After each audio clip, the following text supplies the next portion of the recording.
more on them later. Before we start the panel and before I introduce everyone, and I let them do their introduction, there are some house rules. Um, to all the participants, I'm sorry, to all the guests that are joining, please keep yourself on mute. That would be greatly appreciated. Not that we don't want to hear from you, but there will be plenty of time for Q&A. There'll be plenty of time to ask your questions. But if you want to keep your camera on, that is perfectly fine. We love human beings and we love to see everyone's great faces. I do want to take a couple moments to just thank everyone who has attended over the course of the last 5 days. I think last we checked, in total registrations, we're tipping the scale at 400 or so total registrations. So just a huge shout out to all of our speakers, all of our panelists, all of our sponsors and partners for making this event possible. I just want to give a special shout out to Tiny Marketing and the Grow Big Initiative for your love and for your support. We couldn't have done this without you. I want to thank also Heirloom Agency with Rob Meyerson. He spoke on Monday. Matt Davies, he spoke on Tuesday. Terry Goldstein from Goldstein Branding spoke on Wednesday, and she was phenomenal, which is how she just gave us insights onto how the mind starts to process design. And then how about yesterday when Craig Dubitsky from Happy Coffee was with us talking about the people and the culture that make the organization and some of the really provocative questions that you all asked at the end of that. I mean, that was just a phenomenal talk. I also want to give a huge shout out to the NJ Content Studio. That's my organization. Well, one of my organizations, but that's where I film all my content. If you are not already subscribed to the Branders magazine, please do so. And also, while you're there, there is the Talking with Branders podcast, hosted by yours truly. Please subscribe. We love to support the branding community, and we want to be a huge advocate for branders worldwide.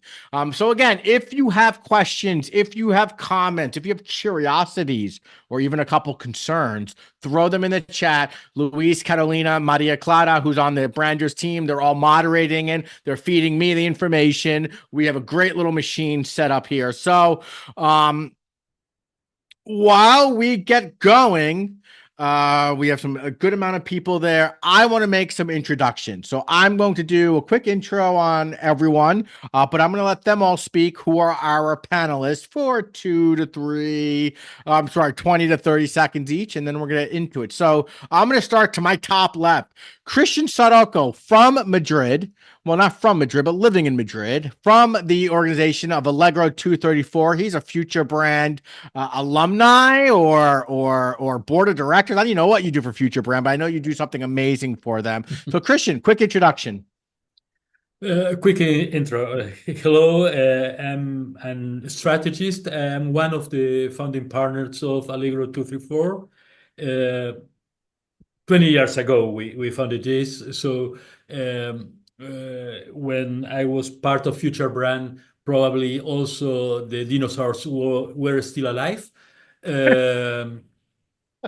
Actually, I joined the company with the name Diefenbach Elkins. So it's a long time ago. I'm working on strategy.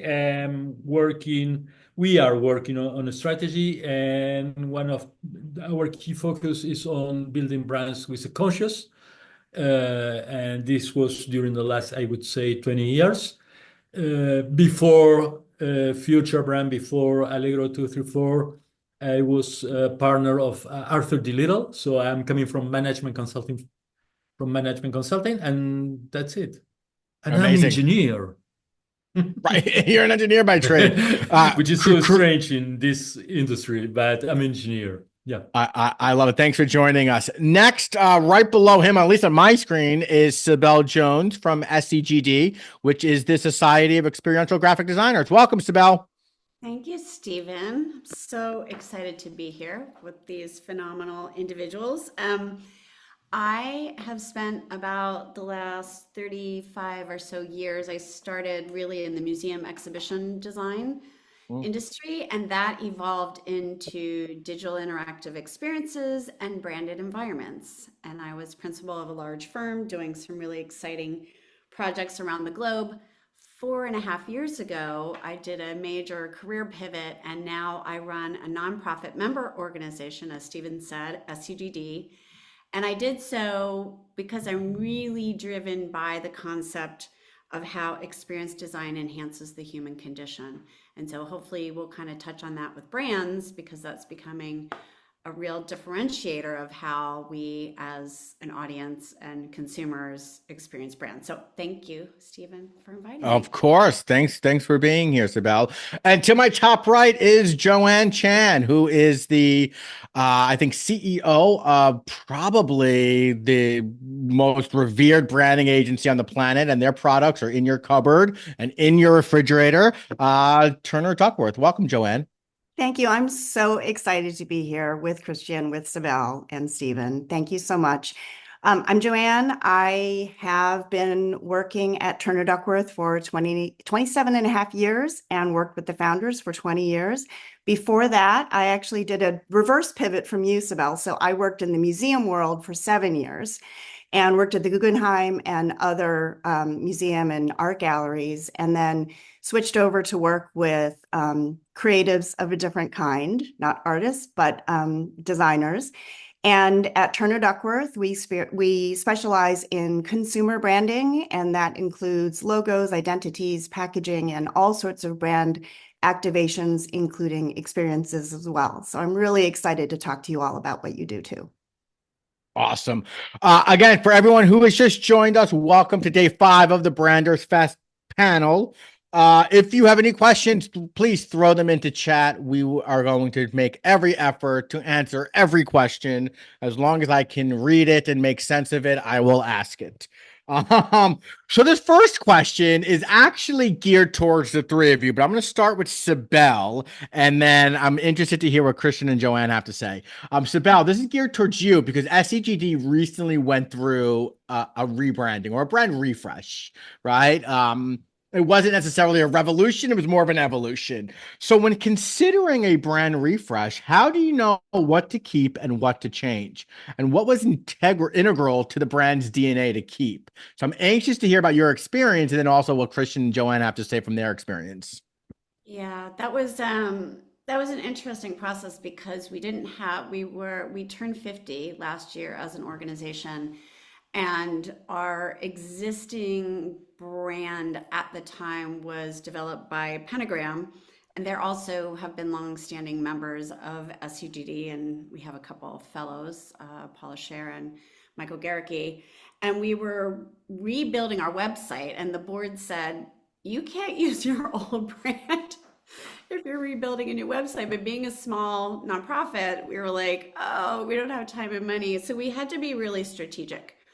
So we created actually a brand committee, of which Michael Garricky was part of, but it included a lot of different kinds of designers. And we didn't throw the baby out with the bathwater, but we knew that as an organization, our members are not strictly working in 2D. So we had these 4 pillars around educate, connect, inspire, and amplify. Those are our kind of like core values as an organization, and began to play with how we brighten that, bring it to life in a 3-dimensional quality.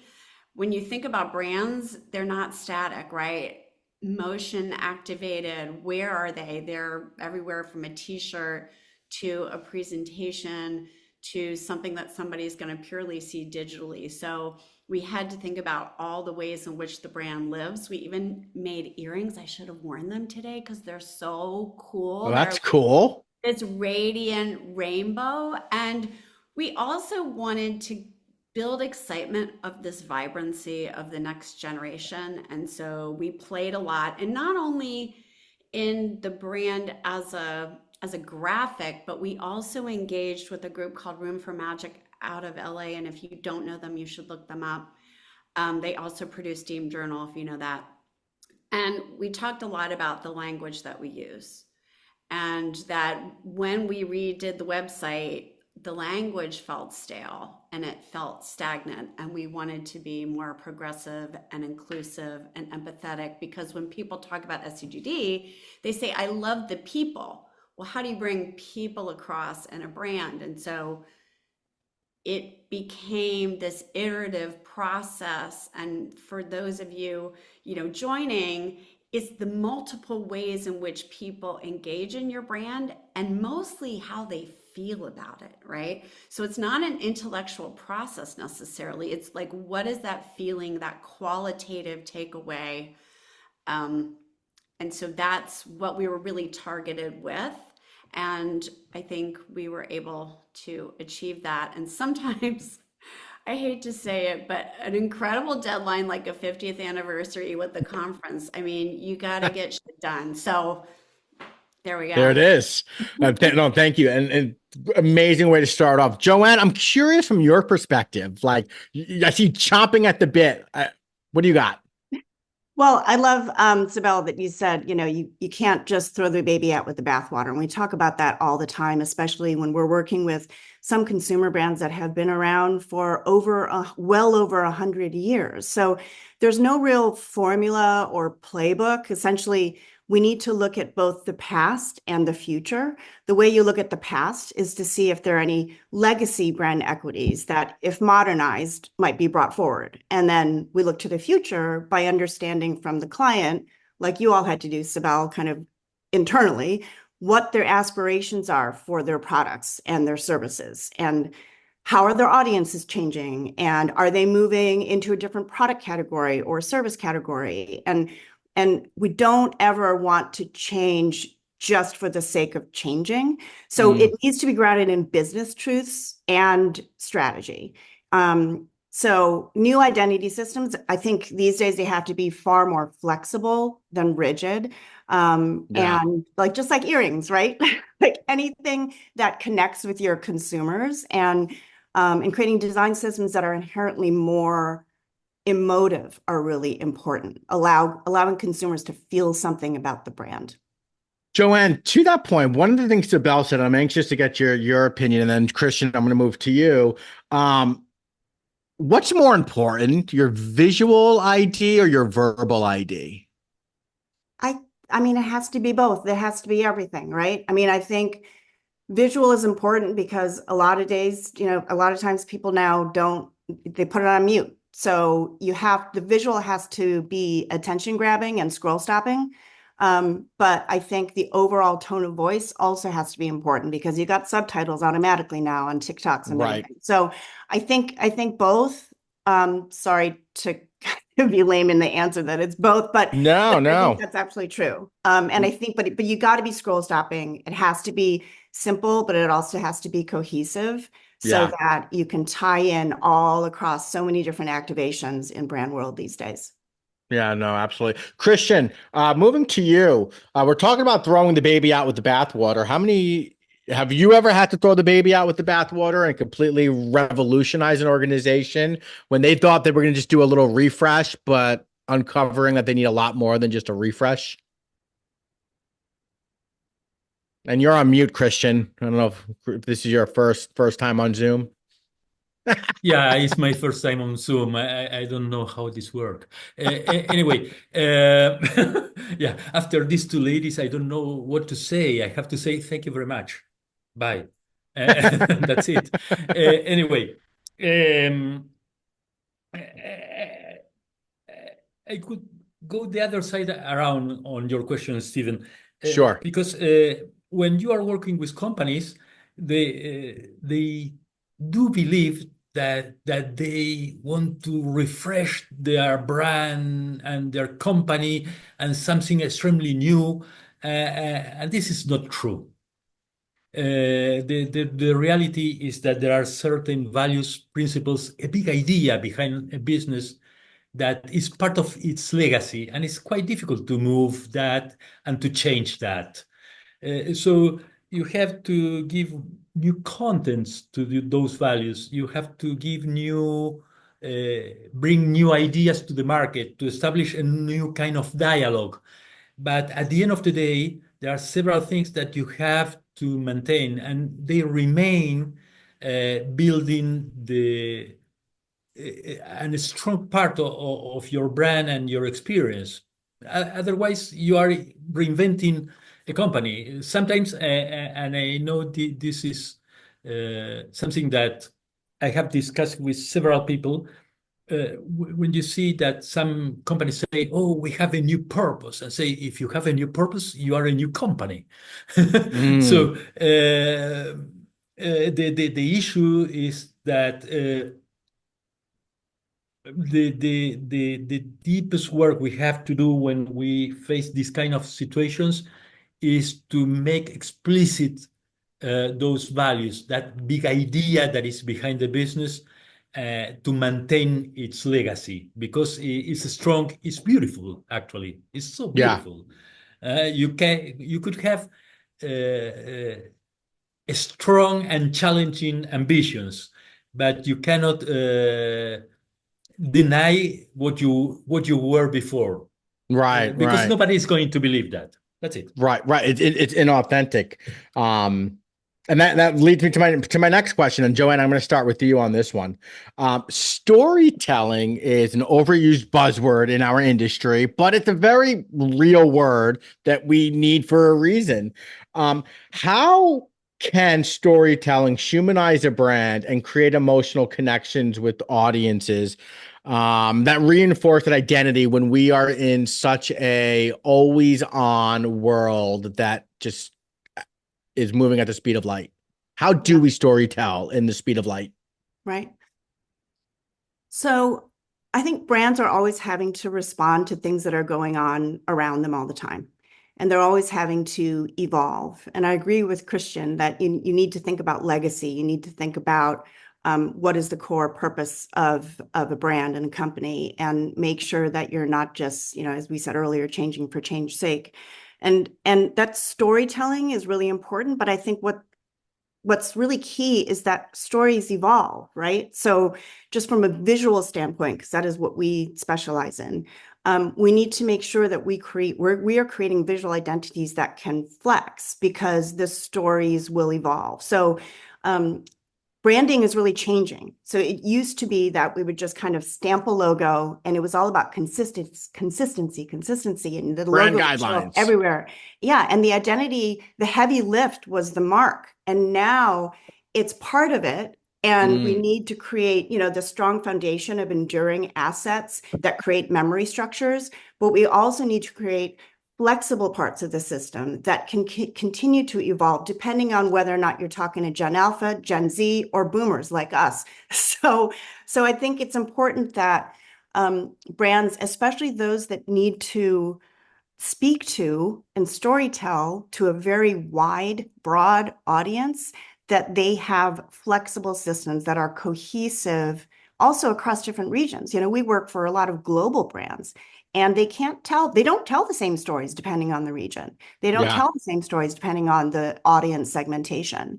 So for everyone here who's working in branding and maybe starting out and launching your own companies, you want to think about that as you design, as you create for your clients. Who are their audiences? What are the stories they're telling? And making sure that you are creating flexible systems that allow them to do that.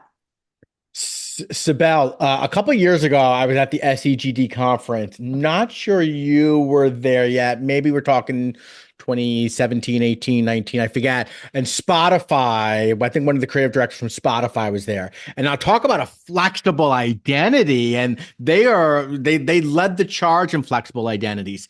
Taking what Joanne said, how does it relate to the physical environment if you do have a retail setting or you are boots on the ground and have like an actual footprint?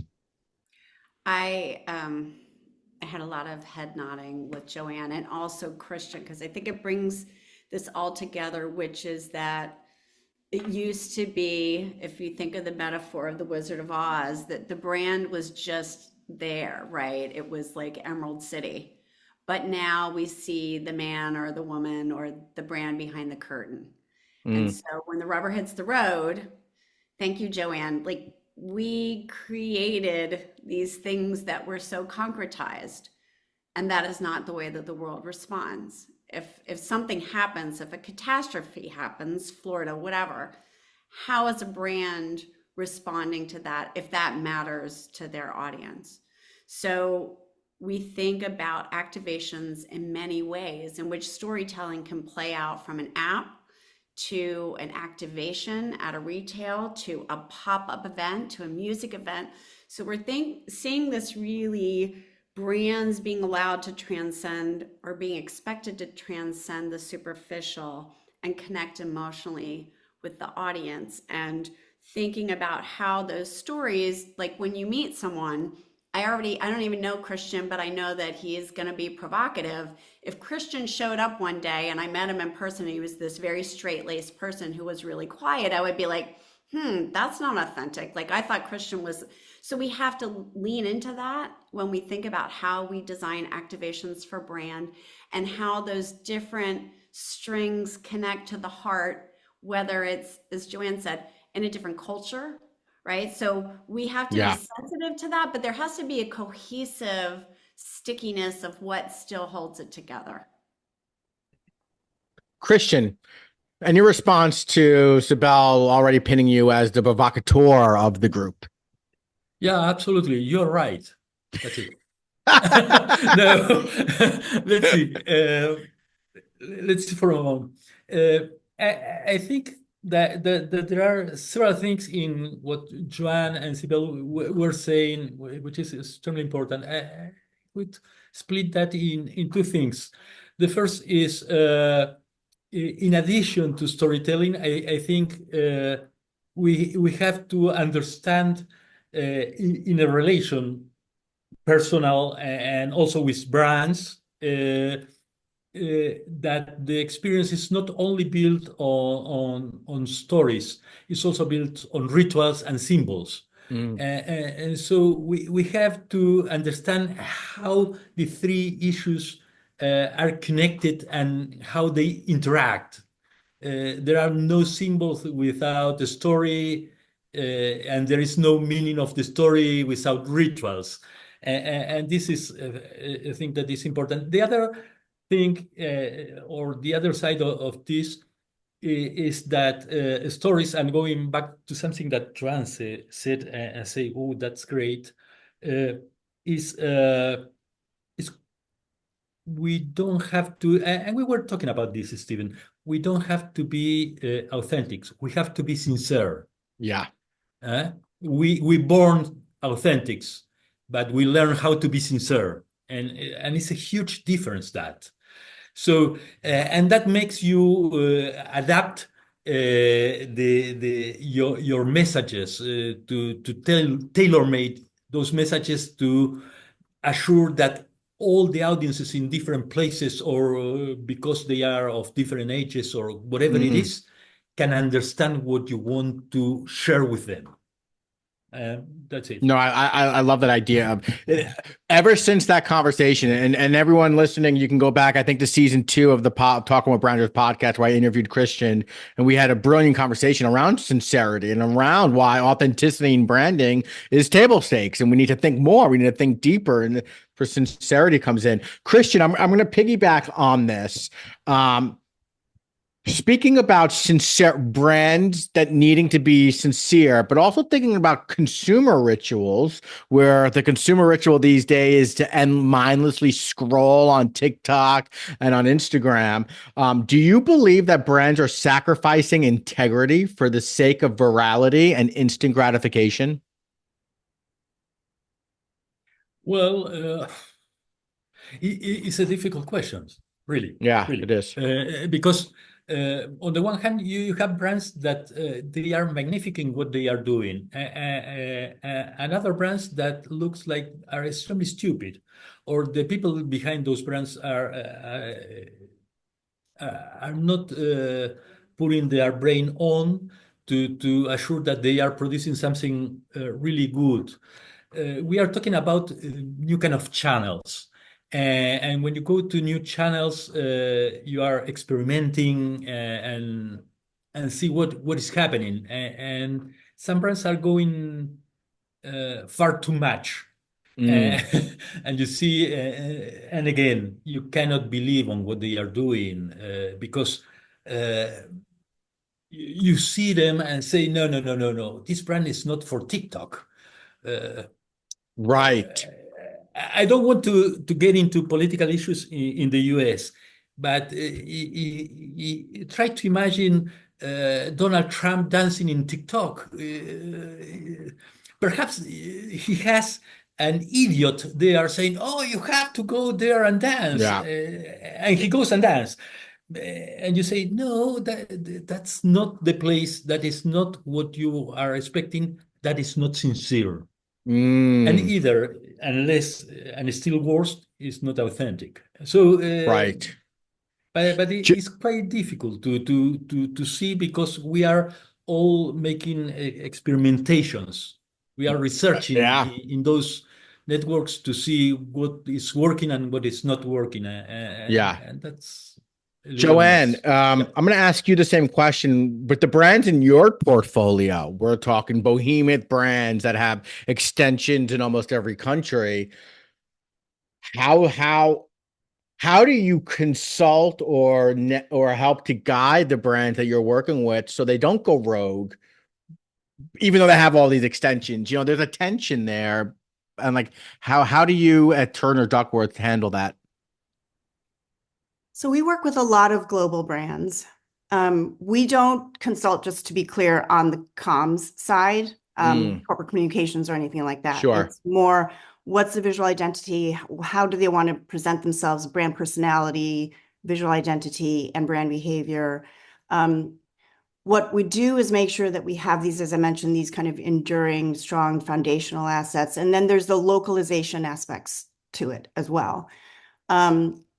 We can't really pretend that we can kind of control messaging everywhere. That's not what our role is. But in terms of our clients, that's an ongoing challenge, right? There are things going on all over the world. Even if it's in one region, it's being talked about in a different region.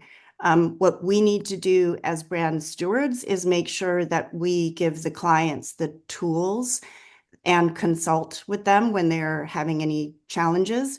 Yeah. And going back to what Cristian said, it's about sincerity, it's about authenticity. It's also about staying in your lane too, right? Because Mm, there's so many issues in the world that are really, really important.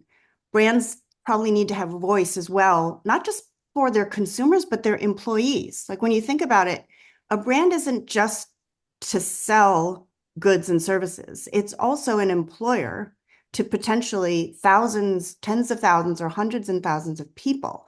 So they also have to think about their internal branding and how they can make sure that their people are on board, understanding what the vision is for the company, where it's going, and can be evangelists for the brand. I might have kind of gone off topic a little bit, but no, that's brilliant. Like employee branding, I think is an underrated subsegment of the branding world. And so you didn't get off topic at all. In fact, I think it's a perfect segue. Cybelle, I'm going to ask you, because you're approaching this from the built environment. How can brands, in my experience, having been in the physical experiential world for a couple of years, in a previous life, oftentimes we're gonna do a pop-up event, but there's got to be a social component to that, a selfie station, or this or that, the other thing. But sometimes it's just not right, and it doesn't pull off as it should. What is your take on brands just trying to be too cheeky for the sake of being cheeky, as opposed to creating an actual physical activation that means something? I think we're all talking about the same thing. I mean, Christian referencing TikTok. If your brand wouldn't align to a storytelling experience in a physical space, you shouldn't do it. And that's why it comes off as fake and it doesn't resonate. Something I'm hearing, which kind of goes in the face of, Stephen, things are moving so fast. I'm hearing a lot of designers say, slow down. I think you need to know who you are in the heart of your brand. So you start with a symbol or whatever that is, or refresh. But if you're not living it authentically, that's why I love that Joanne said, like to the staff, everybody has to be swimming and rowing in the same direction. So if I create a physical environment it has to live and breathe that culture that me as a consumer imagines that brand to be. So if the space is super cool and it's great and I have an amazing time, but the staff are assholes, like that's going to affect.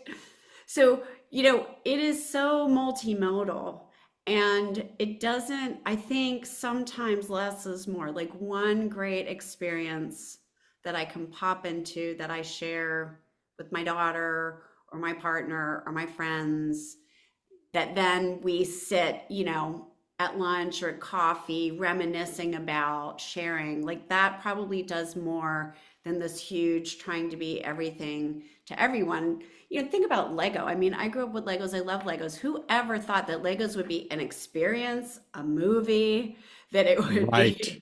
be, like architecture and Star Wars. So, you know, we limit ourselves and not thinking creatively. I mean, there are lanes, I agree, but there's also sometimes where we need to think really differently about what is the culture of our brand and how do we bring that to life in a new way. I love that you brought that up. Number one, I love Legos. Number two, small child stepping on Lego sucks in the middle of the night. And number three, the extensions that they have and how they've been able to continuously stay relevant brings me back to this idea that, mattering is the new marketing, right? And if you can let your brand matter to your audience, I mean, you're living in their heart and mind. And I Can I think build on part of that?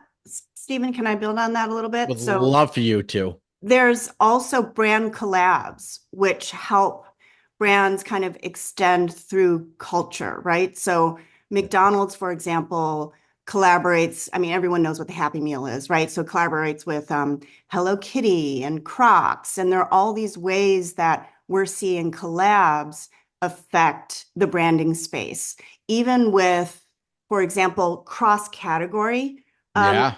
collabs, where you've got the Stanley like camper mugs collaborating with Carhartt or something, and so many different types of collabs, and also going from mass to luxury. You have that DAP brand for Gap, and so many like On with Loewe, and so many brand collabs are kind of influencing the way brands kind of can flex from low to high, mass to premium, from into different spaces, from screen to shelf. And I think that makes branding really, really interesting because brands are allowed to kind of partner now, whereas brands kind of had to stay in their lane more before. Yeah. I love that you brought up the collabs. And I'm gonna ask both Cybelle and Cristian, to expand on this, but from your respected point of view. So I'm gonna start with you, Cybelle. Uh, uh, uh, do brand collabs in the built environment? Is it a thing? Does it work? Do brands need to think about that? Yeah. I mean, we're seeing that if you think about, I would say an early brand that did that was American Girl, the American Girl Mm. Cafe. You couldn't get a reservation. Like, I mean, who would think that American Girl is like going into food, right? And I think they complement each other and it helps keep the brand authentic.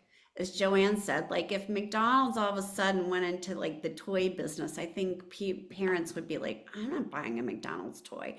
But as soon as they're like partnering with someone, that's very Mm. complimentary. Like I get a Patagonia magazine now. It's beautiful. It's like real stories, right? So I think, and that's not exactly a collaboration, but I do think that we're going to see, particularly in things like retail, where it's more about the theme is camping. So you could have multiple brands within that experience, Like a right? curated Experience. experience. Right. It's like Coleman Stove. It's look at what Airbnb is doing Exactly. with experiences, right? So it's a very exciting time, personally, Yeah. I think, for that I opportunity of collaboration. Yeah, yeah. Cristian, from your perspective, being in Europe, cross-border. Are brand collaborations as um as a highly revered tactic for branding as it is here in the States right now? Um, yes, it is. Uh, Probably from this side of the world, what is interesting is when, especially when you look for transnational collaboration of brands. This is a strange point that probably in the States you cannot understand, or perhaps you can understand how a Texan brand could collaborate with one in, I don't know, in Colorado. Mm, But the issue is that there are several cultural differences.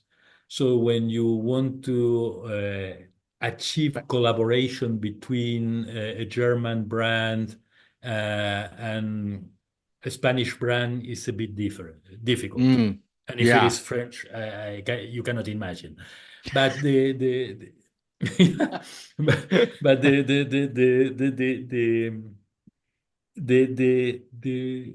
real issue is that it happens two things.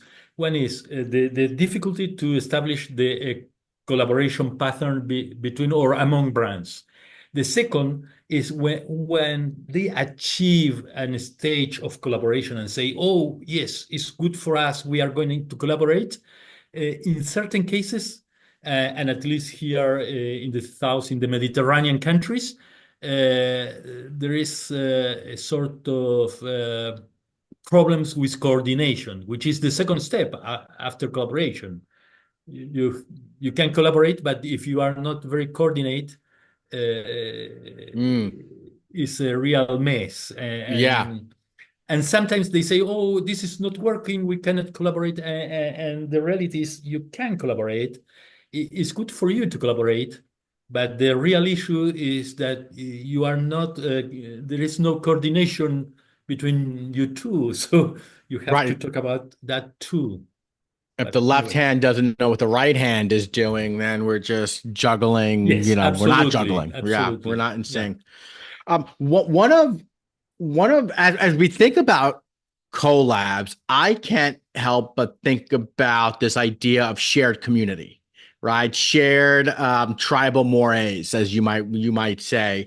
So so what role does community play in branding these days? It seems to be the hot item and the hot ticket, and but like, is it valid and should brand, especially early stage brands, be looking to establish a really wholesome community? Joanne, I'll start with you since you're coming from the whole different spectrum. Coke drinkers are Coke drinkers for life, and they collect shit around Coke. But talk to me about the role of community and how you guys think about it. I just want to give a shout out to Moira Cullen, who is attending this. So Moira was, and Stephen, I know Coca-Cola is one of your favorite brands in our portfolio. Moira Cullen was a design director at the time that we did that work. You guys did And such beautiful work. hi Moira, she's such a visionary and still is and practicing and talking about community. At the time that we partnered with Coke to kind of really revitalize the brand and communicate that Coke brings joy. It was trying to find a way to engage with the consumers in a way that kind of brought community together. Coke is all about community. And so we, created assets, of course, again, we're in visual identity and packaging that encouraged brand adoption and brand love. And I think, just to speak to your question, community is really important because the community owns the brand, really. People own the brand. People love the brand. And that's what we have to think about as branders, right? As people Yeah. who are creating the brands, who are working on the strategy and the business strategy, like Cristian does so well, and Cybelle, creating spaces that are all about community, literally inviting people in to those spaces. So I think community is absolutely important. When you're thinking about consumer brands, corporate consumer brands, it's a little harder because they're not always creating spaces. But Recently, we just helped launch Cosmics, which is McDonald's new beverage Oh, yeah. restaurant.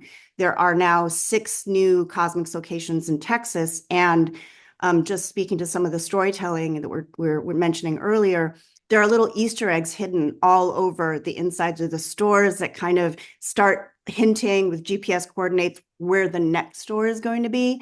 And these Instagrammable moments, so that because we know that people are going to stand in front of this beautiful wall, this mural that we designed, and take a picture and put it on Instagram or TikTok. So we always have to be thinking about ways that we can encourage community engagement and consumer engagement. I just want to take this moment to fangirl on Cybelle, because talking about community, talking about creating spaces, the International Spy Museum is one of my favorite museums in the world. I went there for the first time last year. I'm going again in February. I'm so excited. And it was one of the first times I've been to so many museums in my long life, and I had so much fun. I didn't have enough time. I think my husband and I spent 4 hours in it, and that's a long time to spend in a museum. And I'm just like, what I really kind of am amazed by is that you created, oftentimes people go to museums for temporary exhibits. Those are kind of the blockbusters. Those are what draw people in, tourists in. But I think what was really cool about that museum and your permanent collection and the storytelling that you created and the sense of space and engagement and the kind of intimacy around everything. So I just want to say kudos to you. Just want to say amazing job. Oh my God, thank you. Well, come and visit me and I'll introduce you to some of my spy friends that I know now. Oh my Oh, God. It's James amazing. Bond. Um, Ugh. I I love that we can bring you all together. We got about 18 minutes left. We're getting some great questions in that we're going to get to in a minute. Please continue to send those questions. Don't be shy. No question is off the table. Joanne, you brought up Easter eggs, and so I'm going to flip this to Cybelle. How important are brand Easter eggs in the built environment, and just talk to us about that. I think they're moments of joy. Mhm. Where I've been talking a lot about how we document ROI in physical spaces. And it goes right to what Joanne was saying about what made the Spy Museum memorable. And if I'm gonna use a funny Easter egg that probably is not exactly what you're thinking, and talking also about community, which is because I want to leave a positive thing of how brands can be transformative back to culture. So you can look at Taylor Swift at NFL, you can look at Formula One now bringing women, and in my Branders article I did,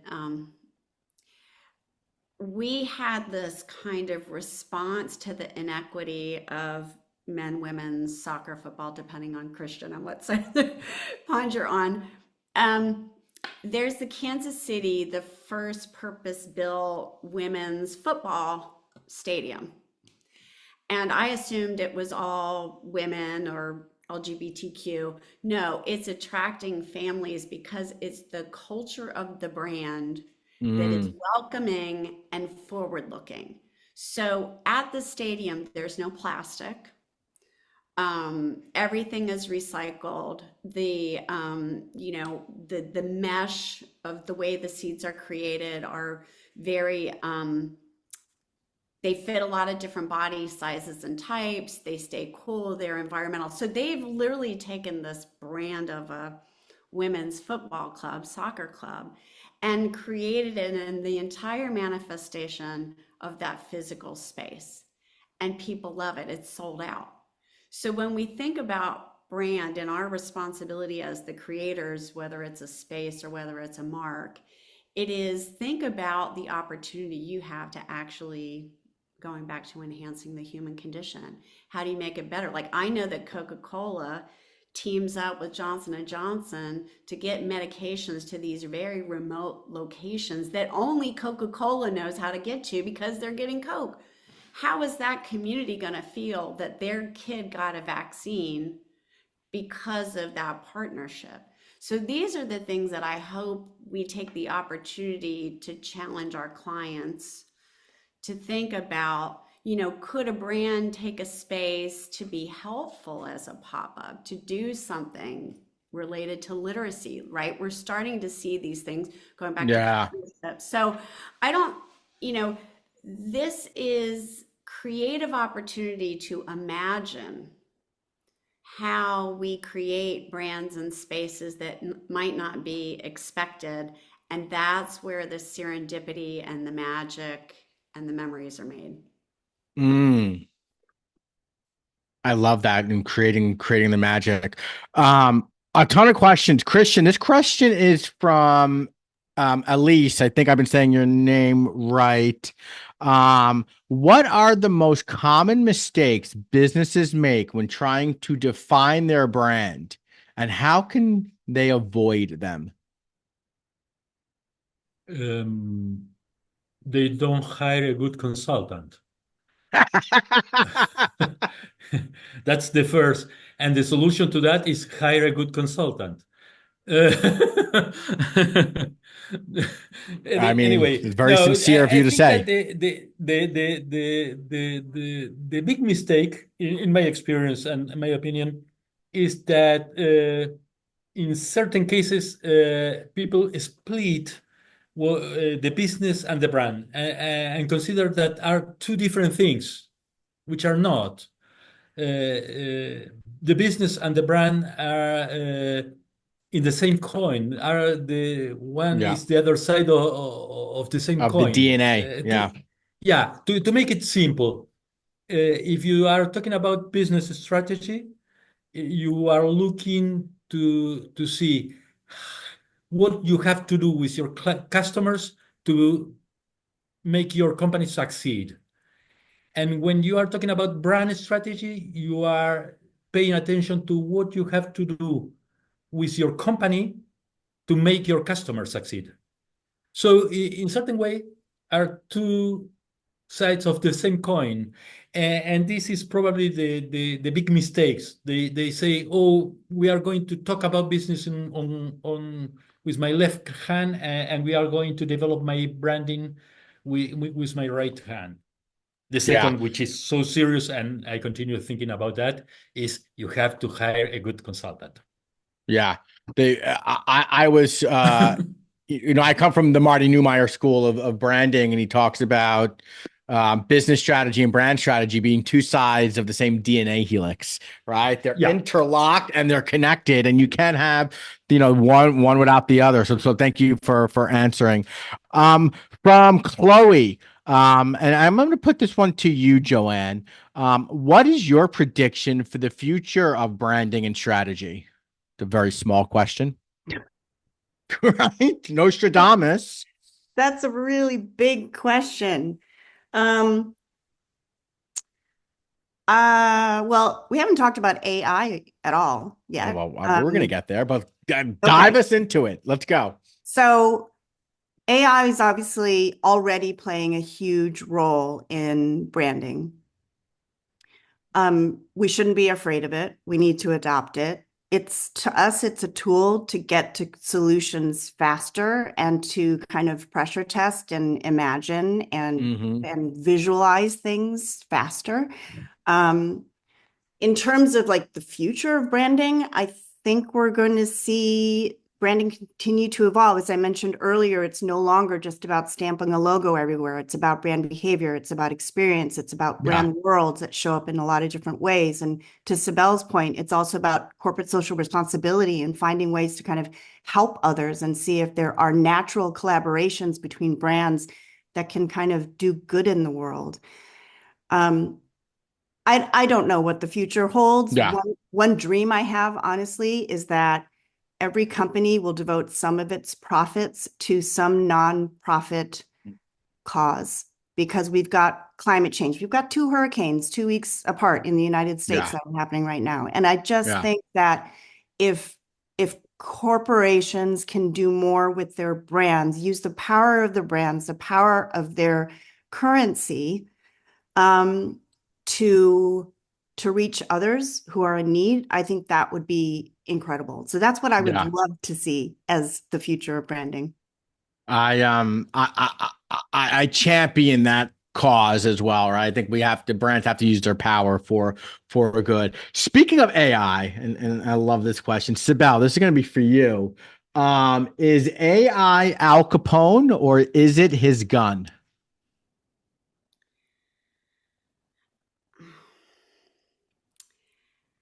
Am I going to be right or wrong? I don't think there's a I wrong think or it's right out. answer. I think it's out. I don't know.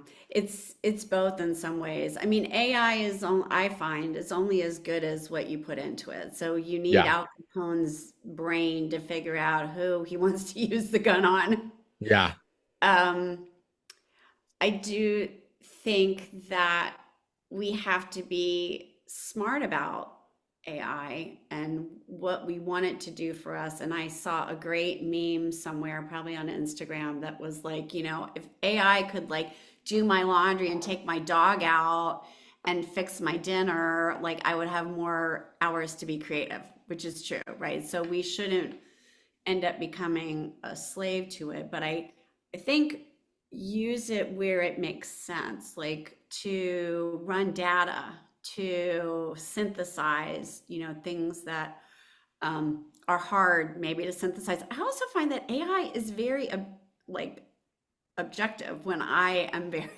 not objective. So sure. sometimes if you're thinking about your marketplace and who you think it is, it's not necessarily actually who it really is. So, using it to think about that research of really refining your target. Yeah. Um, Yeah, no, it was a difficult question. It was a loaded question. We yeah, loaded gun thanks a lot, question. Stephen. I'll remember that. Oh, amazing. This was from Sarah, and I'm going to put this one on you, Cristian, although I would love to hear from the rest of the group. How do you navigate working with brands where there are too many cooks in the kitchen? A good question. Um, let's see. On one hand, you have to avoid simplification. Simplification is I need to lose weight, so I am going to cut my leg. So I reduce my weight, but it's not a good solution.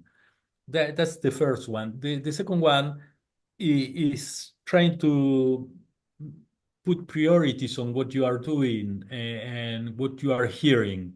And I don't know how you can solve that. I could say there are different techniques and all that stuff. And after all of that, you continue doing what you want. But the reality is that situations are becoming more complex, and the solution to complex situation and different interactions is basically using common sense. No more than that. Mm, I'll add to Joanne? that. Yeah, I'll add to that when there are too many cooks in the kitchen, often that ends up Yeah. being designed by committee or creating by committee. Mm-hmm. And I think that's really difficult. I think what we Mm-hmm. try to do is really understand who are truly the key stakeholders. Make sure you get the insights and the knowledge and the immersion and the discovery from them so they all feel like they're part of the process. But ultimately, usually in every kind of corporate structure or even nonprofit structure, there's someone who has ultimate veto power, whether or not it's the CEO or the board or the CMO. So I think really understanding who could come in and scupper the entire project. So if there are too many cooks, it's really understanding who ultimately are the decision makers Yeah. and making sure that they're involved early on in the process, so that you don't go down a rabbit hole that no one's going to appreciate. Oh, do I have war That's true. stories? We all do, totally. And the fact that you use the word scupper is phenomenal. I don't know if I've ever heard that word, but it's a great one. We have time for maybe a couple more questions. And Cybelle, this one is geared towards you, and it's a brilliant question from Jason. With the call of employees back to the office, right? We're all returning back to the office. What is your thought on aligning the branded environment with the new culture of brands? Yeah, I think it's essential. People aren't going to come.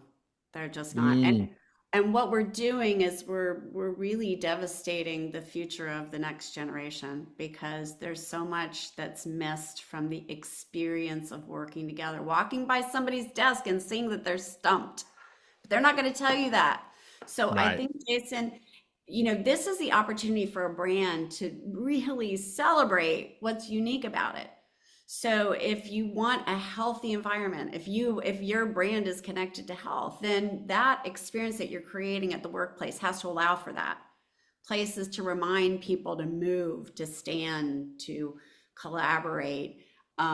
This is also where cultural nuances and respecting the culture of where you are. Are you in South America? Are you in downtown LA? Or are you in New York City? Or maybe, for a lot of people, they want something that is not their home office. So that's where you're Mm, seeing brands look up. It's on our website, SEDD. Spotify was one of our Global Design Award winners, I think 2 years ago. And their office is so magnificent. They collaborated with local artists, and it's very whimsical. And you can see that people want to go and work there and be there. So this is no one's going to a restaurant, a workplace, any of these unless they've really differentiated themselves in the qualitative of how that brand manifests itself. And we're seeing creativity like we never did before. No one, like, cubicles don't work. We know that now, yeah. right? So we want common spaces, we want spaces to think, we want spaces to collaborate and be creative and be playful.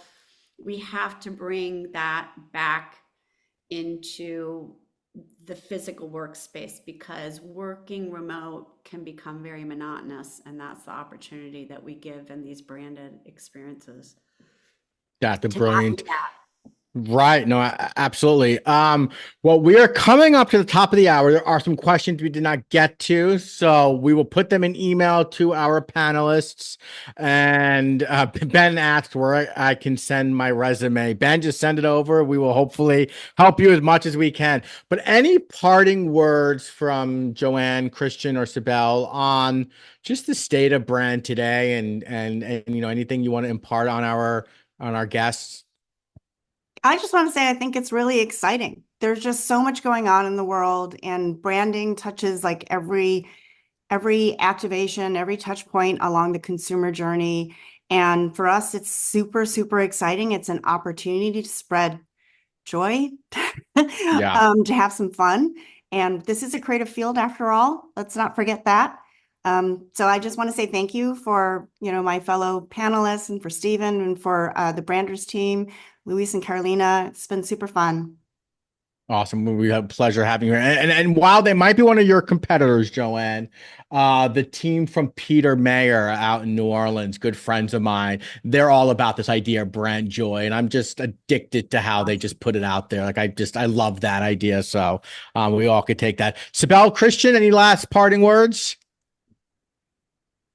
For me, just to say thank you to the Branders team, to Luis, to Carolina, uh, also to you, Stephen. No, don't worry about me. Absolutely to these two beautiful ladies and the insights you have Yeah. shared with us. I think that we all have learned something today, and Yeah. that's extremely important. So No. thank you very much from my Of heart. course.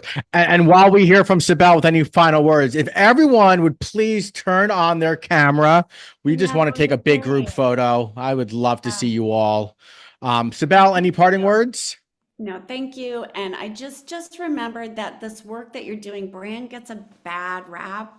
I think it's how we make each other feel.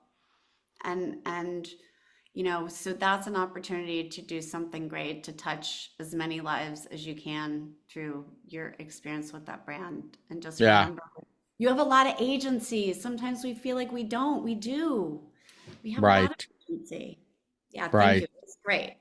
No, no, absolutely. So yeah, we're going to give everyone a couple more seconds. Turn on your camera, say a big hello. We appreciate you all. Luis, get ready to take a photo. We're going to do a countdown in 10, All right, let's smile. 9, Everybody, a smile. 8, 7, 6, 5, 4, 3, 2, 1. All right, we're taking photos. I appreciate you all so much. Thank you for joining us for this week.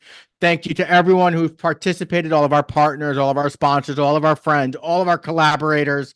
Most importantly, thank you to everyone who I am looking at right now for joining us. For more on Branders Magazine, go to brandersmagazine.com. If you want to know more about me, well, there's my name. I'm the peace sign and the pizza guy on LinkedIn. Please connect with me. And we will see you on the flip side. Everyone enjoy the weekend. Be safe. Love you all. Peace, love, and branding. Ciao.